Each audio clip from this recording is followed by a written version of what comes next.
What is going on, guys? Today we are looking at Robertone. If you want cheap and reliable coins, go over to U7Buy in the description. Look at all the coins, go to your purchase, and before you hit checkout, make sure you use the discount code JT11. Use the code and you should get 5% off all of your FIFA 23 coins. So Lucas is part of the mini release for the Rule Breakers and he's coming in as an 84 centre mid. He is originally a cam and he also can be a DM as well, I think. Yeah, so he can be cam, CM, DM. Absolutely brilliant. That is exactly what you want to see. A 4-star in his position. Medium high work rates. He's right-footed with a 4-star.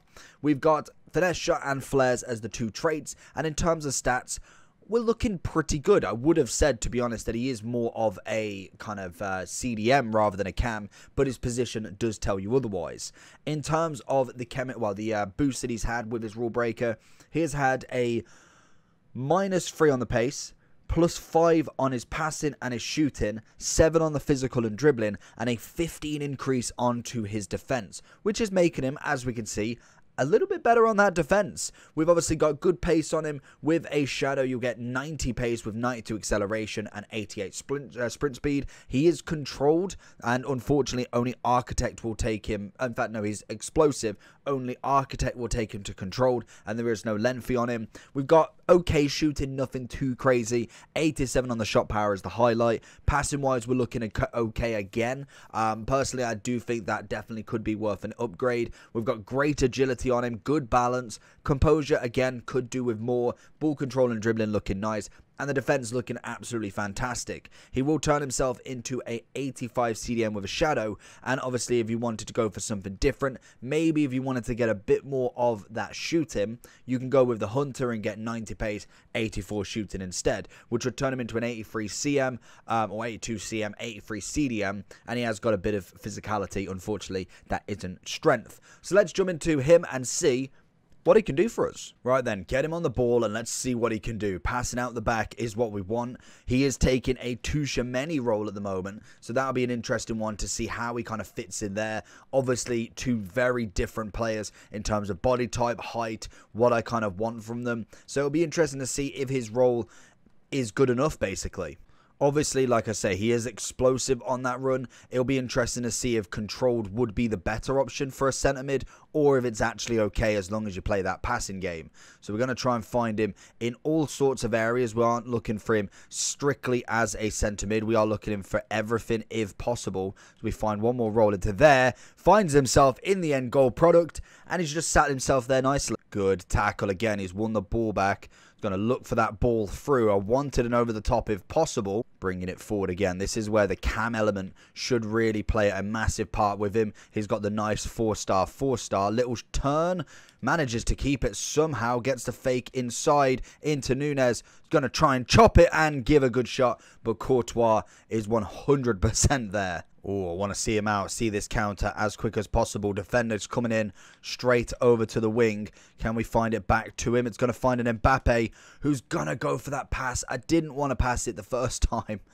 Covering the defense's duty. This is the interesting part with him being more of a box-to-box is, can his defending do it? Even with, oh, that's a good ball. Even with the upgrade. Obviously, that's the main attribute that he's had going. He's had, what, a +15 or 17, it said. So that's going to be the one that's new to this card. And if you've ever used his 76 common, then obviously you'll notice a bit of a difference. But it's good. It's a nice upgrade. I like the Rule Breakers. It's, again, nice to see kind of lower rated cards getting some love, making sure that they are upgraded to a performance where they could potentially play. Not saying this card is most definitely there yet, because we've still got a whole lot of load to go with to see him if he can make it into any sort of rivals. At the moment, we're in Division 4, so again, it's still not even the top of the top. So far, his agility is absolutely stunning there. That left stick is doing absolute wonders as we fire a ball in, pick it back to Nunez, and it's a solid save from Courtois again.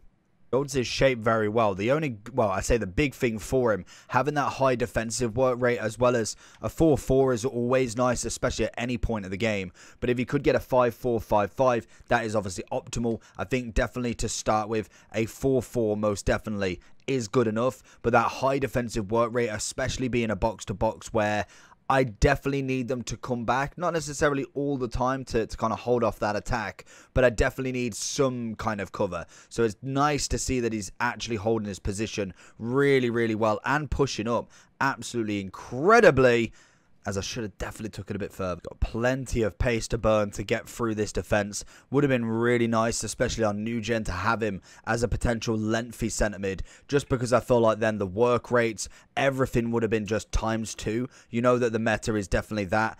That's a good challenge. So that would have just worked so much well in his fade. Interception. Win the ball back. Does enough to stop him.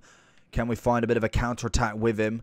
Look for that through ball. Passing should be pretty good. Definitely the composure will have its elements at times. Look for the ball over. I wanted far, far on that right there. We're looking for the cover there. Always on possession play. That's what we want. I think as well with this card, it's not necessarily even the aggression that's the problem or the defending. It's going to be more the strength battles, especially going against a lot of the people who are using Kessie. Again, an absolute monster of a midfielder. He finds his way in, and that is just so close. Intricate passing from him. He's looking for that Mbappe ball. See what we can find going forward. Oh, that's a solid challenge. But I want to see the ones where he's not got the ball and he's absolutely clattered my right mid. Good interception. Finding the little duck and weaving. The one thing that is nice having him in this kind of mid role is just the agility on him. Most centre mids obviously are not necessarily agility focused. So it's nice having that player that can almost make a pass, turn a move, and is absolutely done the defense with it. So again, it depends on how you play. If you've got 3 mids in the team, he most definitely could be approached as one of them.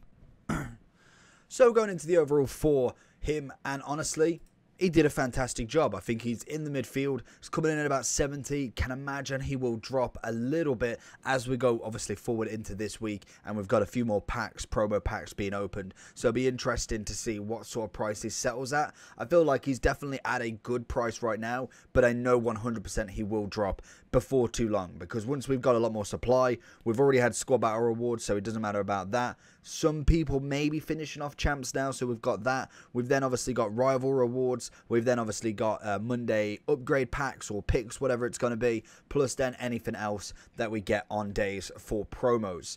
But in terms of this card, CM, DM, I feel like he's definitely the better option.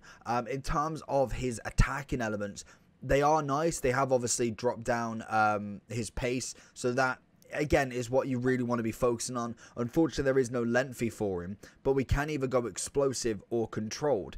I'm almost torn to say controlled if you want him more as a DM CM, and explosive if you want him more as a cam. Maybe you got 2 strikers and a cam in your kind of upfront 3. I think he'd definitely work really well there, and you'd be looking at something like a Hunter, I can imagine, just to boost up the shooting a little bit, or even maybe you kind of take away the pace side of him and just maybe go for that finisher for the dribbling and shooting. And the final one, I think, is it a marksman? I want to say it's no, I want passing. So, or is it? Oh, it's a hawk. No, it's not a hawk. What gets shooting and passing? Oh, is it Maestro? Maestro could be a shout. Little bit on the shot power long shots. You've obviously then got a bit more on that passing, which is perfect. Reactions and dribbling go up. That again could be a move potentially. He still keeps that explosive. So there is a couple of options that you can go with him. If you wanted him in the DM role, you can obviously go pace and defending. You could then go anchor, which where is there for the pace, defending, physical. Or you could go for the different type of run and go with obviously the architect, which will give you more strength as well as the passing. Because I think the dribbling is already good enough. You're not going to get the composure up, so that's absolutely fine. The agility balance don't need any work. Ball control and dribbling for a DM would work really well. And then we obviously get a bit of passing as well, which is the big thing I think he really could use some more of. Obviously, that gives you a plus 15 on your short passing. And I think in general, a nice card, relatively cheap, especially as he starts to come down price even more. We'll probably see him in the 30 and under K mark at some point, and maybe even a discard value at some point. It depends on how many people like him versus how many people think he's just fodder. But overall, for me, I think he did a good job. He's definitely not the best. I think there is going to be more suitable players for each position. If we're just looking at La Liga in general, Modric is a cracking box-to-box. Even the stats are looking not necessarily incredible, but he just offers so much, and he is a 4-4. In a cam, you've obviously got Fekir with a little bit more expensive. De Jong as a box-to-box. Pedri. Kessie as a DM is just nuts. You're then looking at Lamar, who's actually relatively cheap for what his name is and being 86. So again, a nice interesting one there, but you have got a lot of players that can also play in that position for a tenth of the price. So that's going to be the interesting part to see what sort of value he comes down at. So let me know down below what you think about him. Make sure you check out these videos on the left. They are suited for you and certified bangers, and I'll catch you all for the next one, and make sure you like and subscribe if you enjoyed. Peace.